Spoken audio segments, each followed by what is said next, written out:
So hello and welcome. तो आज हम लोग पढ़ने वाले हैं क्लास 9th एनसीईआरटी साइंस का फिजिक्स का सेकेंड चैप्टर का नेक्स्ट टॉपिक, जिसका नाम है इनर्शिया एंड मास। ठीक है। तो जैसा कि हमने इसके पिछले वीडियो में जो है इनर्शिया के बारे में और मास के बारे में हमने क्या किया था, डिस्कस कर लिया था। इनर्शिया का मतलब क्या होता है? द अनकैपेबिलिटी या unability to change in its own position, ठीक है, या ओन कंडीशन। मतलब इनर्शिया एक ऐसा चीज होता है जो खुद अपने कंडीशन में चेंज नहीं कर पाता। So what is inertia? The unability, आप डिफाइन भी कर सकते हो, the unability to change in its own condition is known as inertia. और उसके बाद हमने इनर्शिया के कुछ एग्जांपल्स भी देखे हुए थे कि जैसे कि ग्लास के ऊपर में, कार्डबोर्ड के ऊपर में कॉइन रखते हैं और कार्डबोर्ड को जोर से हिट करते हैं तो कॉइन ग्लास में गिर जाता है। मैंने आपको एक और एग्जांपल समझाया था कि ट्रक का टायर और साइकिल के टायर के सामने जो है हम लोग एक पत्थर रख देते हैं तो ट्रक का टायर रुकता नहीं, जबकि साइकिल का टायर रुक जाता है। मास और इनर्शिया का रिलेशन कैसा है, ये भी चीज हमने डिस्कस कर लिया था। जिसका मास ज्यादा होगा उसका इनर्शिया भी क्या होगा? ज्यादा होगा। तो ये सब चीजें हमने क्या किया था, पिछले वीडियो में डिस्कस कर लिया था। अब देखो, हम लोग यहाँ पर कुछ इनर्शिया के बेसिस पर कुछ और क्वेश्चंस को जो है हम लोग क्या करते हैं, सॉल्व करते हैं। ठीक है। देखो, which of the following has more inertia. कुछ कंडीशंस हमको यहाँ पर दिए हुए हैं और पूछ रहा है कि किस कंडीशन में या किस केस में जो है इनर्शिया ज्यादा होगी। तो देखो, क्या एक रबर बॉल और एक स्टोन की बात करें और दोनों का साइज अगर सेम है, एक रबर बॉल है मान लो इतना साइज का और इतने ही साइज का एक स्टोन है, ठीक है, अगर दोनों की बात करें तो किसकी इनर्शिया ज्यादा होगी? सो इनर्शिया जो होता है वो सिर्फ और सिर्फ एक ही चीज पर डिपेंड करता है और वो है मास। अब आप एक बात बताओ मेरे को, रबर का मास ज्यादा होगा कि स्टोन का मास ज्यादा होगा? ऑब्वियस सी बात है, स्टोन का मास ज्यादा होगा। सो स्टोन का मास ज्यादा होने के कारण स्टोन की इनर्शिया भी क्या होगी? ज्यादा होगी। बी क्वेश्चन देखते हैं, a bicycle and a train. अब देखो, बाइसिकल का मास कम होगा और ट्रेन का मास ज्यादा होगा, तो सिंपल सा चीज है कि ट्रेन की इनर्शिया क्या होगी? ज्यादा होगी, वो जल्दी अपने आप में चेंज नहीं कर पाएगा। सी है, अ 5 रुपीज कॉइन और अ 1 रुपीज कॉइन। अब एक चीज देखो, इसको तो आप प्रैक्टिकल भी कर सकते हो, ठीक है, कि 5 रुपए का कॉइन और 1 रुपए के कॉइन में से किसकी इनर्शिया ज्यादा होगी। तो कौन ज्यादा भारी होता है? 5 रुपए का कॉइन ज्यादा भारी होता है, हैवी होता है, और 1 रुपीज का कॉइन क्या होता है? कम मास का होता है। सो 5 रुपीज के कॉइन का इनर्शिया क्या होगा? ज्यादा होगा। तो 5 रुपीज के कॉइन का इनर्शिया यहाँ ज्यादा होगा, इस केस में स्टोन का इनर्शिया ज्यादा होगा और इस केस में ट्रेन का इनर्शिया ज्यादा होगा। ठीक है। सेकंड क्वेश्चन पे चलते हैं। In the following example try to identify the number of times velocity the velocity of the ball changes. मतलब यहां पर आपको ये बात बताना है कि कितने बार यहां पर वेलोसिटी में चेंजेस हो रही है। देखो, a football player kicks a football to another player, तो यहां पर एक बार वेलोसिटी में चेंज होगा। Of his team who kicks the football towards the goal, तो उसने क्या किया, एक प्लेयर ने अपने टीम के दूसरे प्लेयर को फुटबॉल को किक किया, मतलब एक बार वेलोसिटी में चेंज हुआ। फिर इसने किधर किया, जिस साइड गोल है उस साइड इसने किक किया, तो 2 बार चेंज हो गया। The goalkeeper of the opposite team collects the football and kick it's outward the player of the his own team, और जो गोलकीपर था उसने क्या किया, इस बॉल को पकड़ा और फिर अपने टीम वाले प्लेयर के साथ भेज दिया। मतलब एक बार तो यहां चेंज हुआ, एक बार यहां चेंज हुआ और एक बार यहां चेंज हुआ, तो 3 बार यहां पर जो है क्या हुआ है, वेलोसिटी में जो है चेंज हुआ है। And kicks is toward the player of his own team. देखो, identify the agent supplying the force on each other. अब यहाँ पर कौन किसको किस पर फोर्स लगा रहा है? देखो, पहले केस में उस आदमी ने क्या किया, फुटबॉल पर फोर्स लगाया। फिर दूसरे केस में फुटबॉल दूसरे प्लेयर को जाकर हिट किया होगा तो फुटबॉल ने उस आदमी पर फोर्स लगाया, फिर उस आदमी ने फिर से फुटबॉल पर फोर्स लगाया, फिर फुटबॉल ने गोलकीपर पर फोर्स लगाया, फिर गोलकीपर ने फिर से फुटबॉल पर फोर्स लगाया। ठीक है, तो इस तरीके से यहां पर चला है। उसके बाद देखो क्वेश्चन नंबर 3, ये इंपॉर्टेंट क्वेश्चन है, one of the most important question. Explain why some of the leaves may get detached from a tree if vigorously shake its branch. जब हम लोग किसी ट्री पर चढ़कर उसके ब्रांच को अगर विगोरसली मतलब बहुत तेजी से अगर शेक करते हैं, हिलाते हैं, तो उसके जो कुछ पत्ते जो होते हैं वो क्या होते हैं, नीचे गिर जाते हैं। ऐसा क्यों होता है? या इसको आप ऐसे भी समझ सकते हो कि जब हम लोग एक ट्री पे चढ़ते हैं और उस ट्री में कुछ पके हुए फल हैं, तो जब उसको हम लोग विगोरसली शेक करते हैं तो फल गिरने लगते हैं। ऐसा क्यों होता है? सो आंसर है, ऐसा होता है ड्यू टू इनर्शिया। अब इनर्शिया के कारण कैसे होता है? देखो, इनर्शिया का मतलब क्या है कि जो अपने आप में जल्दी चेंज नहीं करना चाहता, मतलब जो जैसा है वो वैसा ही रहना चाहता है। अब जो लीव्स जो थे वो ब्रांचेस के साथ क्या थे, अटैच्ड थे, और वो लीव्स क्या चाहते हैं कि ब्रांच के साथ अटैच्ड ही रहें। और रेस्ट कंडीशन पर ही रहे, लेकिन हमने क्या किया, ब्रांच को विगोरसली क्या कर दिया, सेक कर दिया, तो जो उसके ब्रांच थे उस ब्रांच में क्या आ गया, मोशन आ गया। जबकि लीव्स क्या चाहते हैं, अभी भी लीव्स ये चाहते हैं स्टेशनरी कंडीशन में रहे, तो ब्रांच मूव कर रहा है और लीफ जो है स्टेशनरी रहना चाहते हैं। तो इसी वजह से वो क्या होते हैं, इसी अपने जिद्दीपन के कारण, मतलब पत्ते जो है हिलना नहीं चाहते, इसी जिद्दीपन के कारण वो क्या होते हैं, ब्रांच से जो है डी अटैच्ड जो है हो जाते हैं। ठीक है, समझ में आ गया आपको। तो ब्रांचेस में मोशन होता है, जबकि लीव्स जो होते हैं वो स्टेशनरी कंडीशन पर रहना चाहते हैं। इन दो, एक मोशन में रहना चाहता है और एक स्टेशनरी कंडीशन में रहना चाहता है। इसी दोनों के कारण ही क्या होता है, लीव्स जो होते हैं वो ब्रांचेस से जो है सेपरेट आउट हो जाते हैं। ठीक है, क्वेश्चन नंबर 4 भी बहुत अच्छा क्वेश्चन, ये भी एग्जाम में पूछता है। देखो, why do you fall in the forward direction when a moving bus brakes to a stop and fall backward direction when it accelerate from the rest. जब आप बस में चढ़ते हो, चलती हुई बस जब अचानक से रुकती है तो आप आगे की तरफ क्या होते हो, झुक जाते हो। ठीक है, और वहीं पर अगर बस रुका हुआ है और अगर सडनली चलना चालू करते तो आप पीछे की तरफ झुक जाते हो। ऐसा क्यों होता है? तो इसका भी आंसर हमारा क्या होगा, इनर्शिया हो। अब आप बोलोगे इनर्शिया कैसे होगा या इनर्शिया से कैसे एक्सप्लेन कर सकते हैं? सो देखो, इनर्शिया से हम लोग कैसे एक्सप्लेन करेंगे, हमारा जो बॉडी होता है उसको हम लोग दो पार्ट में क्या करेंगे, डिवाइड करेंगे। दो पार्ट में क्या कर देंगे हम लोग अपने बॉडी को डिवाइड। ये मान लो एक ह्यूमन बॉडी है, ठीक है, ये एक ह्यूमन बॉडी है और ये इसका वेस्ट है और ये लेग है। ठीक है, हमको इसको दो पार्ट में डिवाइड करना है। पहला, कमर से ऊपर वाला हिस्सा जिसको हम लोग बोलेंगे अपर पार्ट, और कमर के नीचे वाला हिस्सा जिसको बोलेंगे बिलो पार्ट, बिलो या फिर लोअर बॉडी पार्ट। तो जब हम लोग बस पर पहले चढ़े रहते हैं, पहले केस को सॉल्व करते हैं। जब अचानक से चलती हुई बस में ब्रेक लगती है तो आगे की तरफ क्यों जाते हैं? बस में जब हम लोग खड़े रहते हैं या बैठे रहते हैं तो हमारे बॉडी का लोअर पोर्शन जो होता है वो बस के फ्लोर के साथ क्या होता है, डायरेक्टली कांटेक्ट में होता है। जबकि हमारा अपर बॉडी जो होता है वो बस के फ्लोर के साथ डायरेक्टली कांटेक्ट में नहीं होता।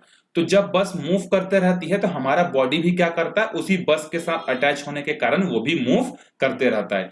लेकिन जब अचानक से बस में ब्रेक लगता है तो बस स्टेशनरी कंडीशन पर आ जाती है, और चूंकि बस स्टेशनरी कंडीशन पर आया है तो हमारे बॉडी का जो लोअर पार्ट जो होता है वो बस के फ्लोर के साथ क्या है, डायरेक्टली अटैच्ड है।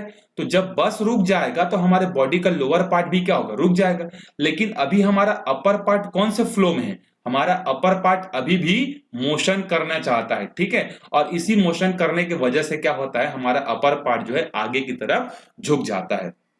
तो समझ में आ गया, लोअर पार्ट बस के फ्लोर के साथ डायरेक्टली कनेक्टेड है, दैट्स व्हाई जैसे ही बस रुकता है लोअर पार्ट भी रुक जाता है। लेकिन अपर पार्ट फ्लो होने के कारण, मतलब अपर पार्ट क्या चाहता है, मूव करता रहे इनर्शिया के कारण। तो मूव करते रहने के जिद में ही क्या होता है, वो उस तरीके से जो है क्या करता है, वो मूव करने लगता है और हम लोग आगे के डायरेक्शन में क्या होते हैं, फॉरवर्ड डायरेक्शन में जो है हम लोग फॉल डाउन कर जाते हैं। ठीक है, अब सेकेंड केस को हम लोग एक्सप्लेन करते हैं। सेकेंड केस हमारा क्या था कि जब बस क्या होती है, अचानक से चलना चालू करती है स्टेशनरी से, तो हम लोग पीछे की तरफ क्यों फॉल डाउन हो जाते हैं? सेम रीजन, हमारा जो बॉडी है, हमारे बॉडी को हमने क्या किया, दो पार्ट में डिवाइड किया हुआ है, एक अपर पार्ट एक लोअर पार्ट। तो जब बस रेस्ट कंडीशन पर रहता है तो लोअर पार्ट और अपर पार्ट दोनों के दोनों क्या होते हैं, रेस्ट कंडीशन पर ही रहते हैं। लेकिन जैसे ही बस का फ्लोर, बस चलना चालू करता है तो बस के फ्लोर में हमारा लोअर पार्ट कांटेक्ट में रहता है। तो जैसे ही बस आगे मूव करना स्टार्ट करता है तो हमारा लोअर पार्ट भी स्टार्ट करना चालू कर देता है। लेकिन हमारा अपर पार्ट अभी भी इनर्शिया की वजह से क्या होता है, वो रेस्ट कंडीशन पर ही रहना चाहता है, इसीलिए वो आगे नहीं बढ़ पाता। इसीलिए हम लोग क्या करते हैं, हमारा बॉडी का जो अपर पार्ट होता है वो पीछे की तरह फॉल डाउन कर जाता है। आई होप आपको समझ में आ गया होगा। ये एग्जांपल अगर आपको समझ में नहीं आया होगा तो आप मेरे से कमेंट करके बताना, मैं आपको दोबारा से इसको एक्सप्लेन कर दूंगा। वापिस से शॉर्ट में थोड़ा याद कर लेते हैं। हमारा बॉडी दो पार्ट में डिवाइडेड होता है, एक लोअर पार्ट और एक अपर पार्ट। जब बस सडनली मोशन से रेस्ट पर आती है तो हमारा लोअर पार्ट बस के साथ साथ ही बिहेवियर करता है, लेकिन अपर पार्ट बस के बिहेवियर के साथ अपोजिट बिहेव करता है। दैट्स वाई जब बस रुकती है तो आगे की तरफ झुकते हैं और बस अचानक से चलती है तो हम लोग पीछे की तरफ जो है झुक जाते हैं। ठीक है, चलते हैं हम लोग अपने अगले टॉपिक की तरफ जिसका नाम है सेकेंड लॉ ऑफ मोशन। अच्छा, ये इनर्शिया के बेसिस पर और भी कुछ एग्जांपल्स होते हैं जिसको हम लोग एक्सप्लेन कर सकते हैं।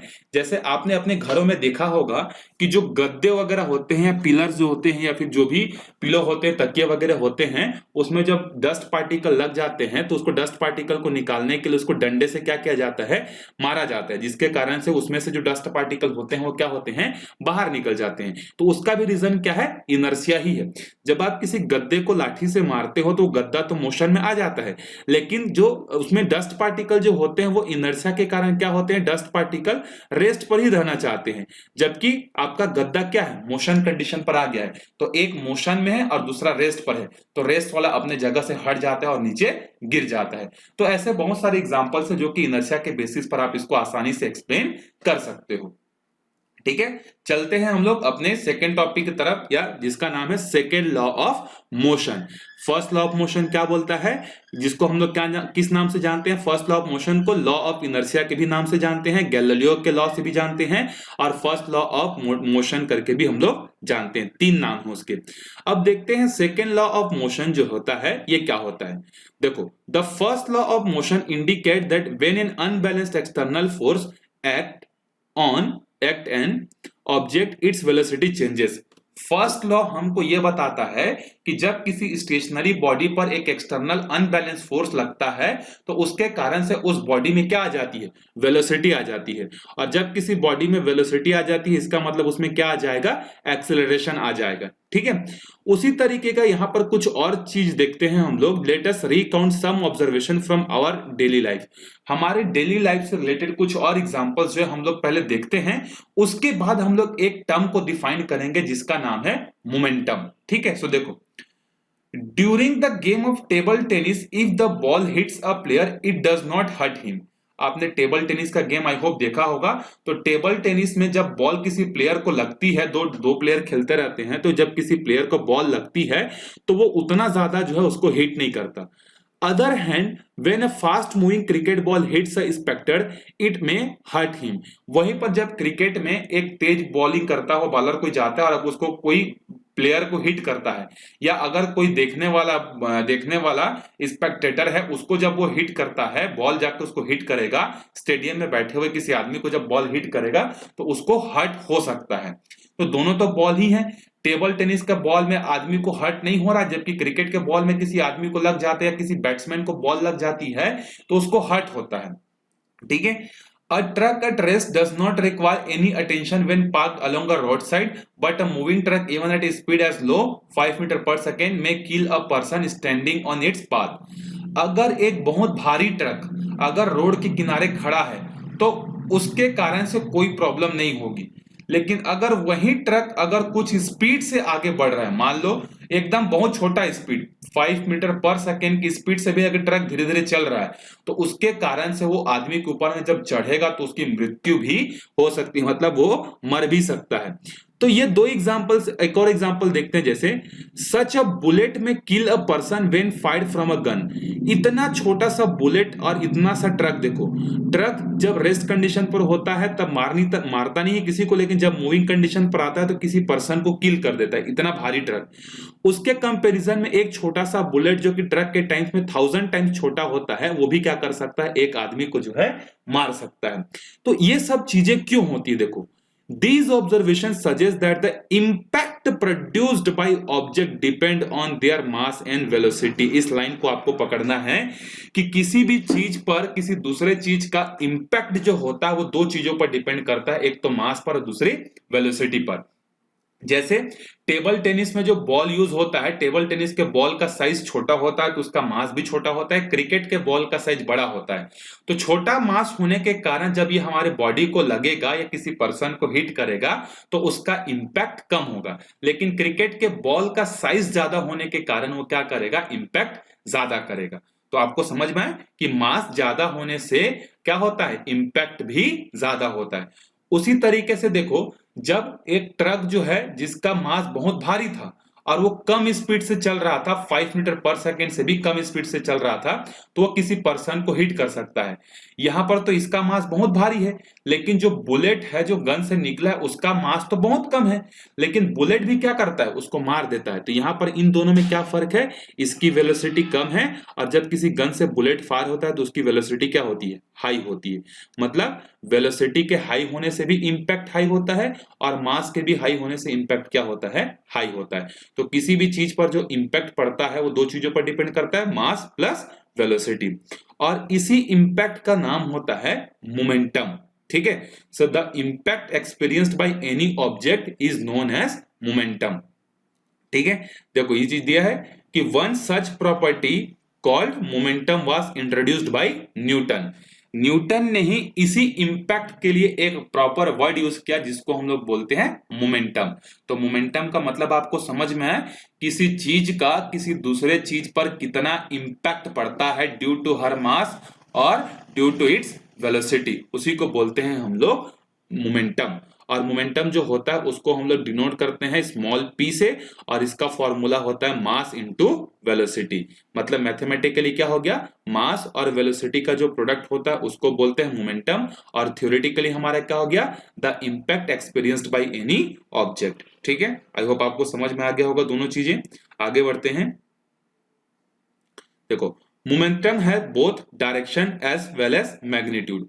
मोमेंटम जो होता है उसके पास एक पर्टिकुलर डायरेक्शन भी होता है, जैसे बुलेट अगर निकलता है तो किसी एक डायरेक्शन में जाता है ना, और उसके पास मास भी होता है, उसके पास मैग्नीट्यूड भी होता है। जैसे बुलेट जो निकला वो मान लो 100 मीटर पर सेकेंड की स्पीड से गया, तो ये मैग्नीट्यूड है, और मीटर पर सेकेंड मतलब ये एक इसको डायरेक्शन भी प्रोवाइड कर रहा है, क्योंकि मीटर पर सेकेंड क्या होता है, वेलोसिटी, और velocity is a vector quantity. तो इसका मतलब क्या है कि मोमेंटम जो होता है वो भी एक वेक्टर क्वांटिटी होती है, और इसका एसआई यूनिट क्या होता है। देखो, मोमेंटम का फॉर्मूला क्या है, p, और ये किस चीज पर डिपेंड कर रहा है, m इंटू वी।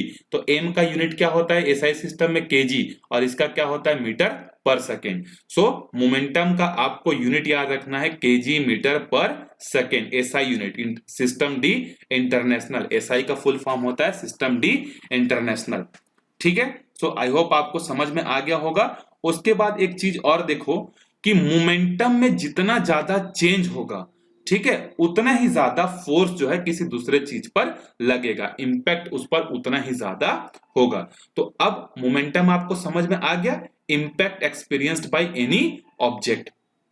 अब हम लोग सेकेंड लॉ को डिफाइन करते हैं। अभी हमारा काम का चीज आया, काम का चीज तो मोमेंटम भी था, लेकिन सेकेंड लॉ का स्टेटमेंट क्या है, देखो, the second law of motion states that the rate of change of momentum. देखो यहां पर रेट मतलब टाइम के रिस्पेक्ट में, और क्या, change in momentum with respect to time of an object is proportional to the applied unbalance force in the direction of force. मतलब second law आपका क्या बोल रहा है कि जो किसी भी ऑब्जेक्ट पर लगने वाला फोर्स जो होता है वो किस बात पर डिपेंड करता है, rate of change of momentum. क्या भैया, rate of change of momentum, मतलब टाइम के रिस्पेक्ट में मोमेंटम कितना ज्यादा तेजी से चेंज हो रहा है उस बात पर फोर्स क्या करता है, डिपेंड करता है।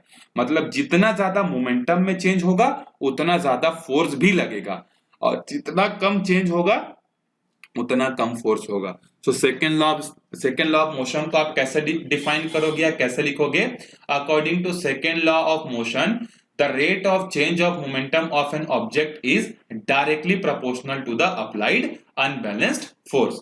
मतलब यहां पर आपको एक चीज ये समझना है कि जो किसी भी ऑब्जेक्ट पर लगने वाला फोर्स जो होता है वो किस बात पर डिपेंड करता है, rate of change of momentum. मतलब रेट का मतलब टाइम, और डेल्टा पी मतलब चेंज इन मोमेंटम। ठीक है, सो ये चीज आपको याद रखनी कि force is directly proportional to the rate of change of momentum. ये सेकेंड लॉ का वर्ड है, वर्ड मीनिंग है। अब इसका मैथमेटिकल हम लोग एक्सप्रेशन देखते हैं, mathematical formulation for second law of motion. ठीक है, ये एग्जाम में कई बार आपसे पूछ देता है। सो थ्योरी तो आपको याद हो गई होगी कि according to second law of motion the force is directly proportional to the rate of change of momentum. तो हमको इसका मैथमेटिकल एक्सप्रेशन डिराइव करना है। और मोमेंटम का मतलब क्या होता है, किसी चीज का इंपैक्ट कितना पड़ रहा है। ठीक है, चलो अब देखते हैं, इसके लिए मैथमेटिकल एक्सप्रेशन के लिए हम लोग कुछ कंडीशन अज्यूम कर लेते हैं। Suppose an object has mass small m, कोई एक ऑब्जेक्ट है जिसका मास स्मॉल m है, is moving along a straight line with initial velocity u, वो एक स्ट्रेट लाइन में मूव कर रहा है, उसकी इनिशियल वेलोसिटी कितनी है u, it is uniformly accelerated to velocity v, उसकी फाइनल स्पीड कितनी हो गई v, कितना टाइम लगा t टाइम लगा, और कितना फोर्स हमने अप्लाई किया F फोर्स जो है हमने अप्लाई किया। अब देखो, अब हमको चाहिए क्या चीज निकालना है, देखो फोर्स का फॉर्मूला अभी फोर्स सेकंड लॉ क्या बोलता है, rate of change of momentum. तो पहले हम लोग निकालते हैं चेंज इन मोमेंटम। अगर हमको चेंज इन मोमेंटम मिल जाएगा, फिर इसको टाइम से डिवाइड कर देंगे तो हमको क्या मिल जाएगा, rate of change of momentum. फिर उसको सेकेंड लॉ ऑफ मोशन के हिसाब से फोर्स से हम लोग डायरेक्टली प्रोपोर्शनल करवा देंगे। सो देखो हम लोग पहले निकालेंगे चेंज इन मोमेंटम। तो किसी भी चीज में आप चेंज कैसे निकालते हो, फाइनल कंडीशन जो होता है उसमें से इनिशियल कंडीशन को माइनस करते हो। तो हम लोग अभी यहां पर क्या निकाल रहे हैं, चेंज इन मोमेंटम। सो हम लोग क्या करेंगे, final momentum minus initial momentum करेंगे। सो फाइनल मोमेंटम क्या होगा, तो फाइनल मास, मास तो वही रहेगा, बदलेगा नहीं, फाइनल वेलोसिटी बदल जाएगी। सो मास इंटू वेलोसिटी, और इनिशियल में क्या होगा, mass into initial velocity. So change in momentum कितना हो गया, final momentum minus initial momentum, दोनों कंडीशन में मास सेम रहेगा। सो मास यहां से बाहर आ गया और अंदर में क्या बच गया, एम वी माइनस यू। लेकिन हमको तो rate of change of momentum तक पहुंचना था, क्योंकि rate of change of momentum के ही प्रोपोर्शनल कौन होता है, फोर्स होता है। तो हमने क्या किया, इस पूरी क्वांटिटी को हमने टाइम से डिवाइड कर दी। अब according to second law of motion लिखेंगे हम लोग कि फोर्स जो होता है वो डायरेक्टली प्रोपोर्शनल होता है किसके, rate of change of momentum के। तो ये है फोर्स और ये है rate of change of momentum का मैथमेटिकल एक्सप्रेशन, और ये सिंबल होता है डायरेक्टली प्रोपोर्शनल का। अब अगर आप डायरेक्टली प्रोपोर्शनल के सिंबल को अगर आप इक्वल साइन में चेंज करना चाहते हो, अच्छा डायरेक्टली प्रोपोर्शनल का मतलब आप समझते हो कि नहीं, अगर इधर की वैल्यू अगर बढ़ रही है तो इधर की भी वैल्यू बढ़ेगी। एक वैल्यू के बढ़ने से अगर दूसरी वैल्यू बढ़ती है, या एक वैल्यू के डिक्रीज होने से दूसरी वैल्यू डिक्रीज होती है, तो ऐसे रिलेशन को बोलते हैं डायरेक्टली प्रोपोर्शनल। मतलब एक बढ़ेगा तो दूसरा भी बढ़ेगा, एक घटेगा तो दूसरा भी घटेगा, ठीक है। सो अगर आप इस डायरेक्टली प्रोपोर्शनल के सिंबल से इक्वल साइन तक आना चाहते हो तो आपको एक कांस्टेंट यूज करना पड़ेगा। तो यहां पर हमने एक कांस्टेंट यूज किया के। अब एक चीज और देखो, ये चीज आपको जाना पहचाना लग रहा है, ये पुराना रिश्तेदार है आपका। ये देखो v माइनस यू मतलब change in velocity, final velocity मतलब माइनस इनिशियल वेलोसिटी, मतलब change in velocity upon time. So change in velocity upon time क्या होता है, एक्सीलरेशन होता है कि नहीं। तो इस पूरे सर्कल में जो मैंने जो चीजें लिखी उसको हम लोग एक सिंगल लेटर से रिप्रेजेंट कर सकते हैं, सिंगल वर्ड से ए करके, ठीक है। सो एफ का एक और फॉर्मूला हमको मिल गया, एफ इज इक्वल टू के इंटू एम इंटू ए। समझ में आ गया चेंज इन। उसके बाद जब हम लोग यहां पर जो है इस कांस्टेंट के की वैल्यू जब हम लोग ढूंढते हैं तो के की वैल्यू हमको मिल जाती है 1। तो अगर के की वैल्यू 1 है तो यहां पर देखो इसी चीज को दिया है, the unit of force is so chosen that the value of the constant के बिकम 1। आपको फोर्स का ऐसा यूनिट चूज करना है जिससे इसका यूनिट क्या मिले, 1 मिले। तो हम लोग यहां पर क्या करेंगे, सबको 1 1 1 एज्यूम कर लेंगे, मतलब 1 केजी मास लेंगे और 1 मीटर पर सेकेंड का एक्सेलरेशन लेंगे। तो वो ऑब्जेक्ट जितना फोर्स क्रिएट करेगा उसको बोलेंगे 1 न्यूटन। तो उस केस में ये जो के है उसकी भी वैल्यू कितनी हो जाएगी, 1। तो हम लोग एक यूनिट फोर्स को डिफाइन करना चाहते हैं, कितना होता है, तो एक यूनिट फोर्स कितना होता है जब 1 केजी का मास 1 मीटर पर सेकेंड स्क्वायर के एक्सेलरेशन से चलता है, तो उस समय उसका जो फोर्स होता है उसको बोलते हैं 1 यूनिट। तो इसी केस में हमारा के क्या बन जाता है, 1। अब अगर के 1 बन गया तो फॉर्मूले से के के जगह 1 रखोगे तो 1 इंटू एम इंटू ए क्या आएगा, फोर्स का फॉर्मूला आ जाएगा एम इंटू ए। तो के कैसे गायब हुआ समझ में, हम ये चाहते हैं 1 यूनिट फोर्स कितना होता है उसको डिफाइन करना चाहते हैं। तो 1 यूनिट फोर्स जो होता है उसके लिए हमने 1 केजी मास लिया, और अगर 1 केजी मास वाला ऑब्जेक्ट 1 मीटर पर सेकेंड स्क्वायर की स्पीड से दौड़ रहा है या चल रहा है तो उस समय के की वैल्यू कितनी हो जाती है, 1। और यह है हमारा सेकेंड लॉ का मैथमेटिकल एक्सप्रेशन। ऊपर वाला भी है, मतलब कई बार एग्जाम में ये वाला फॉर्मूला भी यूज हो जाता है और कई बार एग्जाम में ये वाला फॉर्मूला भी यूज हो जाता है। तो अगर आपको वेलोसिटी के टर्म्स में चीजें दी गई हैं तो आप इस फॉर्मूले को यूज करना, अगर आपको एक्सेलरेशन और मास दिया है तो आप इस फॉर्मूले को यूज करोगे, ठीक है। फोर्स का यूनिट जो होता है वो होता है न्यूटन, जबकि इसका एसआई यूनिट क्या होता है, केजी मीटर पर सेकेंड स्क्वायर, क्योंकि मास का क्या हो जाएगा केजी, एक्सेलरेशन का क्या हो जाएगा मीटर पर सेकेंड स्क्वायर, तो इसका एसआई यूनिट होता है केजी मीटर पर सेकेंड स्क्वायर। तो हम लोग केजी मीटर पर सेकेंड स्क्वायर बार बार नहीं बोलना चाहते, तो हमने इस पूरे के बदले एक छोटा सा नाम रख दिया न्यूटन। तो फोर्स का यूनिट क्या होता है, न्यूटन। ठीक है, और सेकेंड लॉ ऑफ मोशन क्या चीज बताता है, सेकेंड लॉ ऑफ मोशन बताता है हमको फोर्स के बारे में। तो आई होप आपको सेकेंड लॉ का स्टेटमेंट भी आपको समझ में आ गया होगा कि किसी भी चीज में लगने वाला जो फोर्स होता है वो rate of change of momentum के डायरेक्टली प्रोपोर्शनल होता है, विच मीन्स अगर rate of change of momentum ज्यादा होगा तो फोर्स भी क्या होगा, ज्यादा जो है लगेगा। उसके बाद हमने मैथमेटिकल एक्सप्रेशन देखा, तो मैथमेटिकल एक्सप्रेशन में आपको दो फॉर्मूले याद रखने हैं, एक तो F is equal to M into A, और दूसरा आपको याद रखना है और F इज इक्वल टू के की वैल्यू तो 1 हो गई है, तो k के जगह 1 रख देते हैं और m into v minus u upon में t। ठीक है, ये दोनों फॉर्मूले। अच्छा, यहां पर देखो फोर्स और टाइम ये कैसे रिलेशन में है, तो यहां पर ये डिनोमिनेटर में है और ये कहां पर है, न्यूमरेटर में है। तो जब कोई चीज एक चीज ऊपर होती है और दूसरी चीज नीचे होती है तो इस तरीके के रिलेशन को बोलते हैं इनवर्सली प्रोपोर्शनल। क्या बोलते हैं, इनवर्सली प्रोपोर्शनल। और यहां पर देखो दोनों के दोनों न्यूमरेटर में है, एफ और एम भी न्यूमरेटर में है, एफ और ए भी न्यूमरेटर में है, तो यहां पर फोर्स और मास डायरेक्टली प्रोपोर्शनल कहलाएंगे और फोर्स और एक्सेलरेशन भी डायरेक्टली प्रोपोर्शनल कहलाएंगे। लेकिन यहां पर फोर्स ऊपर है और टाइम नीचे है, तो यहां पर फोर्स और टाइम का रिलेशन कैसा है, अगर आपसे कोई पूछे तो फोर्स और टाइम का रिलेशन यहां पर कैसा है, इनवर्सली। और इनवर्सली का मतलब क्या होता है कि अगर t बड़ा होगा तो डिनोमिनेटर के बड़ा होने से f की वैल्यू क्या होगी, ऑब्वियस सी बात है छोटी होगी, और अगर t छोटा होगा तो f की वैल्यू क्या होगी, बड़ी हो जाएगी। अब इसी के बेसिस पर हम लोग कुछ एग्जांपल्स जो है देखते हैं और उसको समझने की कोशिश हम लोग करते हैं। ठीक है, सेकेंड लॉ ऑफ मोशन के एग्जांपल हमको कहां दिखते हैं, देखो तो सबसे बेस्ट एग्जांपल इसको दिखता है हमको क्रिकेट में, जब कैच करते हैं। देखो, while catching a fast moving cricket ball, a fielder in the ground gradually pulls his hand backward with the moving ball।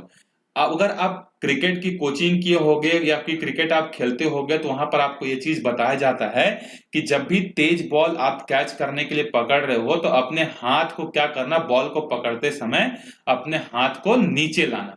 या आपने इंडियन क्रिकेट टीम में भी देखा होगा कि जब भी कोई प्लेयर कैच करता है तो अपने हाथ को पीछे के साइड जो है खींचता है। किस तरीके से खींचता है मैं आपको दिखा रहा हूं यहाँ पे। ये देखो, ये कैच आ रहा है इसके हाथ में, तो ये प्लेयर जो होता है बॉल को जैसे जैसे पकड़ता है अपने हाथ को नीचे की तरफ लेते हुए जाता है, अपने हाथ को एक जगह ऐसा कांस्टेंट नहीं रखता। क्यों ऐसा, तो आंसर देखो, अगर वो अपने हाथ को नीचे नहीं खींचेगा, अगर अपने हाथ को टाइट रखेगा तो ये जो बॉल है इसके हाथ पर जाकर इसको ज्यादा जोर से क्या करेगा, हिट करेगा। क्यों ज्यादा जोर से इस पर हिट करेगा, तो आंसर है देखो, अभी बॉल जो है वो कौन से कंडीशन पर है, तो आंसर है मूविंग कंडीशन पर। जब ये किसी के हैंड पर आएगा तो इसको रुकने के लिए कम टाइम मिलेगा कि ज्यादा टाइम मिलेगा। जब ये अपने हाथ को ऐसा स्ट्रेट रखेगा, पीछे अगर नहीं खींचता है, अगर हाथ को सीधा रखता है तो बॉल को रुकने के लिए टाइम क्या मिलेगा, कम मिलेगा। अब अगर टाइम कम मिलेगा, देखो इस फॉर्मूले में अगर टाइम की वैल्यू कम है तो फोर्स की वैल्यू क्या हो जाएगी, ज्यादा हो जाएगी, क्योंकि यहाँ उल्टा रिलेशन है। इनवर्सली का मतलब होता है एक बढ़ेगा तो दूसरा घटेगा और दूसरा घटेगा तो पहला बढ़ेगा, जबकि डायरेक्टली में क्या होता है, दोनों बढ़ रहे हैं तो दोनों बढ़ेंगे, दोनों घट रहे हैं तो दोनों घटेंगे। तो यहां पर क्या होता है, टाइम कम मिलने के कारण उसके हाथ पर जो है झटका ज्यादा लगेगा। जबकि अगर वो कैच को पकड़ते समय अगर अपने हाथ को नीचे की तरफ खींचता है तो इस बॉल को रुकने के लिए टाइम जो होगा वो क्या होगा, ज्यादा मिलेगा कि नहीं। अगर ये बॉल यहीं पर रुकेगा तो उसको टाइम कम मिलेगा, लेकिन बॉल को अगर नीचे जाते जाएंगे, नीचे ले जाते जाएंगे तो उसको रुकने के लिए जो टाइम लगेगा या फिर रेस्ट कंडीशन पर आने के लिए उसको जो टाइम मिलेगा वो टाइम क्या हो जाएगा, ज्यादा। अब उस फॉर्मूले में देखो, अगर उसको रुकने के लिए टाइम अगर ज्यादा मिल गया तो अगर डिनोमिनेटर ज्यादा हो गया तो एफ की वैल्यू क्या हो जाएगी, ऑब्वियस सी बात है कम हो जाएगी। आपको समझ में आया। सो इसीलिए कैच करते समय हम लोग अपने हाथ को नीचे की तरफ खींचते हैं जिससे बॉल को रुकने के लिए टाइम क्या हो जाए, ज्यादा मिल जाए। यही चीज आपको यहां पर एक्सप्लेन जो है किया हुआ है। आप इसको देख भी सकते हो, कहां पर देख सकते हो, देखो इसी के जस्ट नीचे आपको आंसर दिया हुआ है कि the fielder increases the time of during which the high velocity of moving ball decreases to zero. वो फील्डर जो होता है वो उस बॉल को हाई वेलोसिटी से जीरो वेलोसिटी में आने के लिए ज्यादा टाइम प्रोवाइड करता है, जिसके कारण से उसके हाथ पर झटका कम लगता है। अगर वो सडनली रोकता तो उसको टाइम कम मिलता, टाइम कम मिलता तो झटका उसको ज्यादा लगता। उसी तरीके का एक और एग्जांपल आपने देखा होगा कि जब भी लॉन्ग जंप या हाई जंप होता है तो इधर से एथलीट दौड़ते दौड़ते आते हैं और जब जंप करते हैं तो जिस साइड जंप करते हैं अपोजिट साइड जंप करेंगे यहां से, तो इधर या तो क्या रहेगा, सैंड रहेगा, रेत रहता है, या फिर गद्दे रहते हैं, कुशंस रहते हैं। तो ऐसा क्यों होता है? तो आंसर है, देखो जब कोई एथलीट दौड़ते दौड़ते आता है तो उसकी स्पीड क्या होती है, बहुत ज्यादा होती है। अगर वो सॉलिड सरफेस पर जंप करेगा तो उसके बॉडी को रुकने के लिए टाइम क्या मिलेगा, कम मिलेगा। अगर उसको रुकने के लिए टाइम कम मिलेगा तो उसके बॉडी पर जर्क ज्यादा आएगा और उसके पैर हड्डी भी टूट सकती है। लेकिन अगर वहीं पर सैंड है या फिर कुशन है, गद्दे हैं, तो इससे क्या फायदा होगा कि जो भी एथलीट है जब वो जंप करेगा, चाहे लॉन्ग जंप करे चाहे हाई जंप करे, उसके बॉडी को रेस्ट कंडीशन पर आने के लिए टाइम ज्यादा मिल जाएगा। और अगर टाइम ज्यादा मिल जाएगा तो फोर्स क्या हो जाएगा, कम लगेगा, तो उसको जर्क जो है कम फील होगा और वो आसानी से जंप करेगा, उसके बॉडी में कोई पेन नहीं होगी। सो आई होप आपको ये एग्जांपल समझ में आए होंगे ऐसा क्यों होता है। ठीक है, हम लोग जो है बस के, ट्रक के, अपने कार के जो सीट जो होते हैं उसमें गद्दे लगवाते हैं। क्यों गद्दे लगवाते हैं? ताकि अगर हमारा बॉडी अगर मूव कर रहा है तो अगर उसको रेस्ट कंडीशन पर आना है सॉरी, गद्दे वगैरह सीट में इसलिए लगाए जाते हैं क्योंकि जब हमारा बॉडी अप डाउन होता है तो उसको रेस्ट कंडीशन पर आने के लिए टाइम कम मिलता है, तो हमारे बॉडी को झटका ज्यादा लगेगा। आप बिना गद्दे वाले कार के सीट में बैठ कर देखना, आपको ज्यादा झटका लगेगा, क्योंकि जैसे ही गड्ढा आएगा तो आपके बॉडी में मूवमेंट आएगा, और आपके बॉडी का मूवमेंट जब रुकने के लिए टाइम उसको, जब आपका बॉडी, जैसे आपका कार गड्ढे में चले गया मान लो, आपके बॉडी में मूवमेंट आएगा, बिल्कुल आएगा। अब आपका बॉडी क्या चाहेगा, रेस्ट कंडीशन पर आने के लिए, तो रेस्ट कंडीशन पर आने के लिए वो अपने आप क्या करेगा, अपने आप कार के सीट पर क्या होगा, अपने बॉडी को नीचे ले आएगा। तो जब आपका बॉडी कार के सीट के नीचे आएगा तो उसके आपके बॉडी को रुकने के लिए टाइम क्या मिलेगा, कम मिलेगा रेस्ट कंडीशन पर आने के लिए। तो जब आपके बॉडी को रेस्ट कंडीशन पर आने के लिए टाइम कम मिलेगा तो फोर्स ज्यादा लगेगा और आपके बॉडी को जर्क फील होगा। जब वहीं पर आप किसी गद्देदार कार के सीट में बैठोगे या ट्रक के सीट में बैठोगे तो जब आप जंप करके नीचे आओगे तो आपके बॉडी को रेस्ट कंडीशन पर आने के लिए टाइम ज्यादा मिल जाएगा, इसीलिए आप पर झटका कम लगेगा। तो आपको समझ में आया कि सीट जो होते हैं, चाहे बाइसिकल के हो, कार के हो, ट्रक के, उसमें गद्दे क्यों लगवाए जाते हैं। ठीक है, फैशन के लिए लगवाए जाते हैं, ठीक है, वो तो एक रीजन सही है, लेकिन दूसरा रीजन क्या है कि हमारे बॉडी में जर्क जो है कम फील हो। और इन सब एग्जांपल्स को हम लोग किससे एक्सप्लेन कर रहे हैं? सो आंसर है सेकेंड लॉ ऑफ मोशन से हम लोग इनको एक्सप्लेन कर रहे हैं। ठीक है, तो ये हो गया हमारा सेकेंड लॉ ऑफ मोशन हो गया। ठीक है, आई होप आपको समझ में आया होगा, उसका मैथमेटिकल एक्सप्रेशन क्या होता है वो भी आपको समझ में आया होगा, और उसका थ्योरेटिकल पार्ट भी आपको समझ में आया होगा। सो नेक्स्ट वीडियो में हम लोग देखेंगे एग्जाम्पल नंबर 9.1 न्यूमेरिकल पोर्शन को। अगर आपको ये वीडियोस पसंद आया होगा तो अपने फ्रेंड्स को शेयर करना, और अगर कोई भी प्रॉब्लम आई होगी, कोई भी डेफिनेशन में या कोई भी टॉपिक के एक्सप्लेनेशन में अगर आपको प्रॉब्लम होगा तो बेझिझक आप कमेंट कर सकते हो, बिना डरे। ये मत सोचना कि सर कुछ बोल देंगे, बिल्कुल नहीं। अगर आपको कोई चीज समझ में नहीं आई होगी तो आप कमेंट करना, मैं आपको जरूर रिप्लाई करूंगा। ठीक है, सो मिलते हैं अगले वीडियो में, तब तक के लिए बाय बाय।